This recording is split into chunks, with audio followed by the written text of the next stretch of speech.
student. Today lecture theme is the Foreign Exchange Management Act 1999, विदेशी विनिमय प्रबंधन अधिनियम 1999। गवर्नमेंट ऑफ इंडिया ने 4 अगस्त 1998 4 अगस्त 1990 एक्ट को एक बिल पार्लियामेंट में प्रेजेंट किया और 99 में इस बिल पर एक्सेप्टेंस मिलने के बाद ये बिल कन्वर्ट हो गया एक्ट में और इस एक्ट को नाम दिया गया फॉरेन एक्सचेंज मैनेजमेंट एक्ट या विदेशी विनिमय प्रबंधन अधिनियम। ये एक्ट रिप्लेस किया गया था फेमा को रिप्लेस किया गया फेरा से।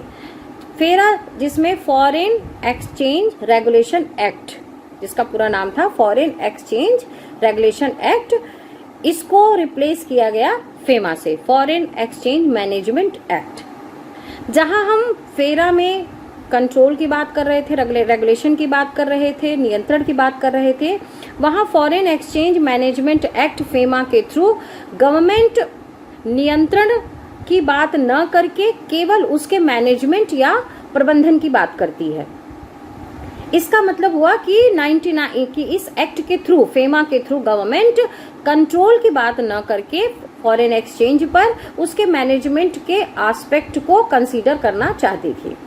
इसके पीछे गवर्नमेंट का ये भी एक ऑब्जेक्ट था कि जितने भी फॉरेन ट्रेड्स थे उससे रिलेटेड पेमेंट्स में कोई भी रुकावट, कोई भी बैरियर्स ना आए, कोई भी इस तरह के ऑब्स्टिकल्स ना आए और उनका भुगतान भी हो जाए। साथ ही साथ में भारत में, इंडिया में फॉरेन एक्सचेंज जो मार्केट है वो प्रॉपरली रन करता रहे।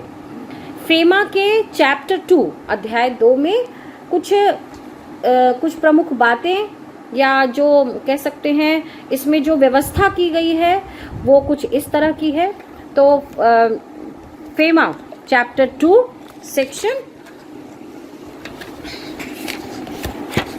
3, इसमें जो मेंशन किया हुआ है कि कोई भी व्यक्ति इस अधिनियम में, इस एक्ट में जो मेंशन पॉइंट्स हैं उसके अतिरिक्त किसी भी अनऑथोराइज पर्सन से फॉरेन एक्सचेंज या फॉरेन सिक्योरिटी का एक्सचेंज नहीं कर सकता है। इसका मतलब सीधा सा हुआ कि चैप्टर 2 सेक्शन 3 में जो पर्टिकुलर रूल्स मेंशन किए गए हैं उसको छोड़कर यदि उसके तहत में कोई व्यक्ति करता है तो उसको इनवैलिड नहीं माना जाएगा। लेकिन उससे इतर जाकर यदि कोई भी व्यक्ति किसी अन्य तरीके से अनऑथोराइज्ड पर्सन से फॉरेन एक्सचेंज या फॉरेन सिक्योरिटी का आदान प्रदान ट्रांजैक्शन करता है तो वो इनवैलिड होगा, या आप ये कह सकते हैं कि वो इस तरह का आदान प्रदान नहीं कर सकता है। सेक्शन 4 में जो मेंशन किया गया है, अकॉर्डिंग टू सेक्शन 4 एक्ट में जो रूल्स मेंशन हैं, जो सिस्टम मेंशन किया गया है, यदि उस विधि से अलग, उस तरीके से अलग कोई भी भारतीय, कोई भी इंडियन किसी भी अन्य देश में विदेशी विनिमय के आदान प्रदान में हिस्सा नहीं ले सकता है, विदेशी विनिमय या विदेशी प्रतिभूतियां नहीं रख सकता है और उनका अंतरण भी नहीं कर सकता है और न विदेशों में अचल संपत्ति खरीद सकता है। फेमा एक्ट के आने के बाद जो इसके चैप्टर 2 में सेक्शन 3 और सेक्शन 4 में 2 मेन पॉइंट्स जो हाईलाइट किए गए, जो 2 मुख्य बिंदु शामिल किए गए, उसमें दिया गया है कि जो रूल्स या जो सिस्टम इस एक्ट में मेंशन है, यदि उसके थ्रू में आप कोई भी ट्रांजैक्शन करते हैं फॉरेन एक्सचेंज का या फॉरेन सिक्योरिटीज का तो उसको इनवैलिड नहीं माना जाएगा। यदि इस रूल्स के अगेंस्ट में आप किसी और सिस्टम से, किसी और तरीके से किसी अनऑथोराइज्ड पर्सन, अनाधिकृत व्यक्ति या विदेशी विनिमय या विदेशी प्रतिभूतियां, फॉरेन एक्सचेंज, फॉरेन सिक्योरिटीज का ट्रांजैक्शन करते हैं तो आप वो जो ट्रांजेक्शन होगा वो इनवैलिड होगा, वो फेमा एक्ट में नहीं आएगा, उसके खिलाफ कार्रवाई की जा सकती है। तो फेमा एक्ट के माध्यम से आप इस तरह का कोई भी एक्सचेंज या आप इस तरह का कोई भी ट्रांजेक्शन नहीं कर सकते हैं।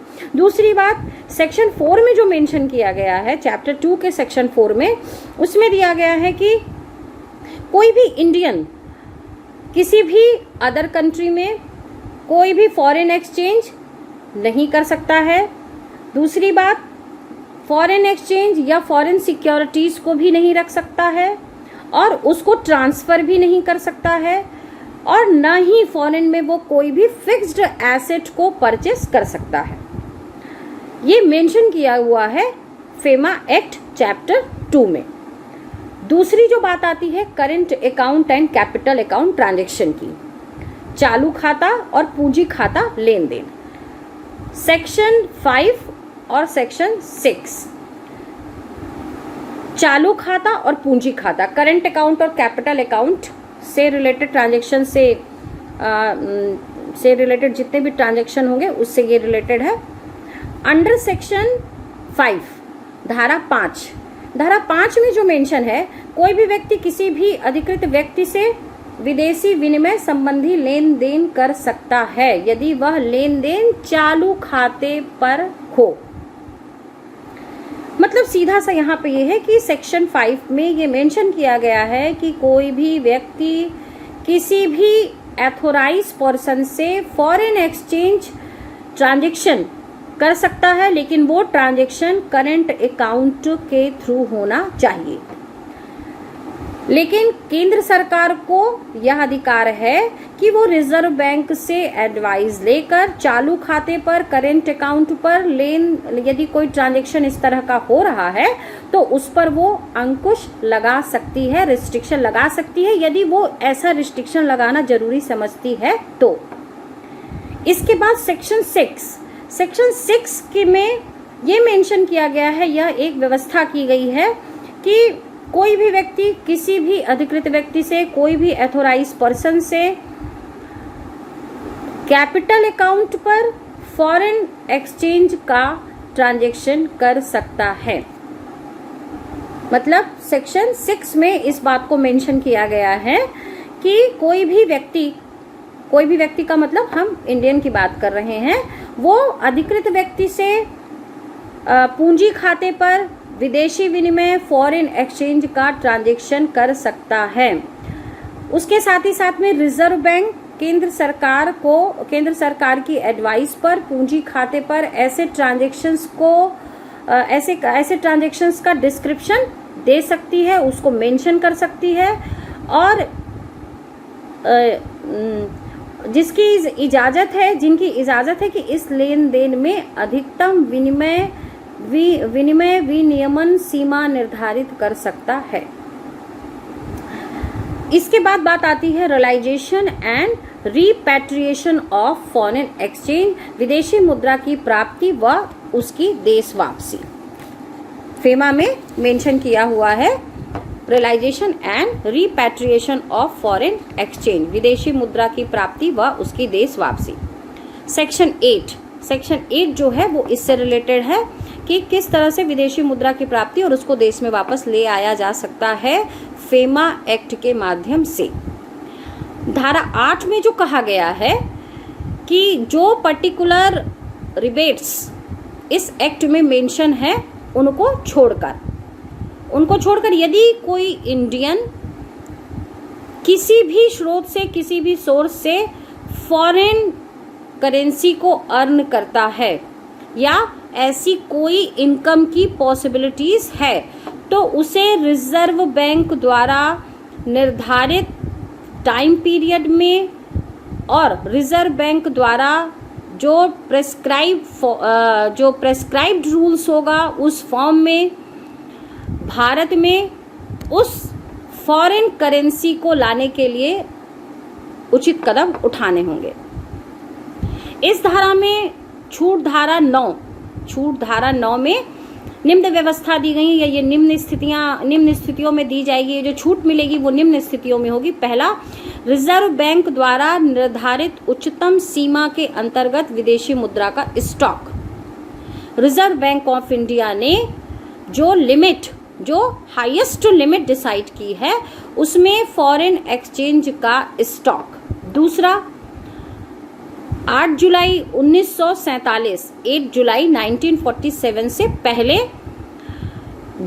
प्राप्त विदेशी मुद्रा या इस मुद्रा से होने वाली आय जिसे रिजर्व बैंक की अनुमति से विदेश में रखा गया है उसको लाया जा सकता है। तीसरा, इस प्रकार की विदेशी मुद्रा या किसी अन्य भारतीय को गिफ्ट या उपहार उससे रिलेटेड यदि कुछ है तो वो आ सकता है। नौकरी या कोई ट्रेड हो या कोई बिजनेस हो या कोई सर्विस हो या कोई गिफ्ट हो या जो उत्तराधिकारी है इनसे भी, इनके द्वारा या अन्य किसी न्यायोचित तरीकों से जो सही ढंग हो उस तरीके से यदि कोई विदेशी मुद्रा का स्टॉक है, प्राप्त विदेशी मुद्रा का स्टॉक, उसको भी लाया जा सकता है। और पांचवा है ऐसी अन्य सभी विदेशी मुद्रा के रूप में प्राप्तियां जिनकी अनुमति रिजर्व बैंक देता है, उसको, उस विदेशी मुद्रा को हम लोग देश में वापस ला सकते हैं। अगला जो इसमें दिया हुआ है वो है कॉन्ट्रावेंशन एंड पेनाल्टीज, अधिनियम का उल्लंघन व जुर्माना। चैप्टर 4 में, इस एक्ट के चैप्टर 4 में पेनाल्टीज और कॉन्ट्रावेंशन से रिलेटेड मुद्दे को या उससे संबंधित जितनी भी बातें हैं उसको दर्शाया गया है, उसको मेंशन किया गया है।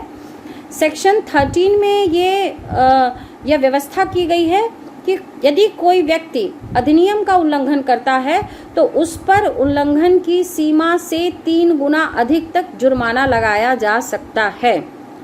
यदि आप इस एक्ट को ब्रेक करते हैं, तोड़ते हैं, तो जो व्यक्ति इस एक्ट को तोड़ रहा है, ब्रेक कर रहा है, जितना उसने इस एक्ट के थ्रू में, इस एक्ट के अगेंस्ट में फेमा के थ्रू जितना भी अर्न किया है उससे 3 गुना अधिक तक का 3 टाइम्स मोर उसको पेनाल्टी में देना होगा। इसके साथ में यदि व्यक्ति उल्लंघन जारी रखता है तो कंटिन्यू है, यानी वो बार बार उसको ब्रेक करता जा रहा है तो प्रतिदिन उसको 5,000 रुपये का अतिरिक्त जुर्माना लग सकता है।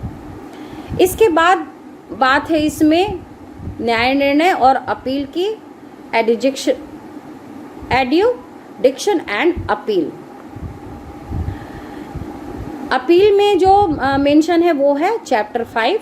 चैप्टर 5 में अपील से रिलेटेड सारी बातों को शामिल किया गया है। सेक्शन 16 में दिया है कि यदि कोई व्यक्ति अपनी सफाई, यदि कोई अभियुक्त है, विक्टिम है, मुजरिम है, तो उस व्यक्ति को अपनी सफाई देने का उचित मौका देने के बाद सेंट्रल गवर्नमेंट इन्वेस्टिगेशन करने के लिए ऑफिसर्स को, अथॉरिटीज़ को अपॉइंट कर सकती है। सेक्शन 17 में ये व्यवस्था की गई है अधिकारियों के आदेशों के विरुद्ध सुनवाई करने के लिए सरकार एक या एक से अधिक स्पेशल डायरेक्टर्स की नियुक्ति कर सकती है। इसके अलावा सेक्शन 18 में अपीलेट ट्रिब्यूनल की भी नियुक्ति की जा सकती है।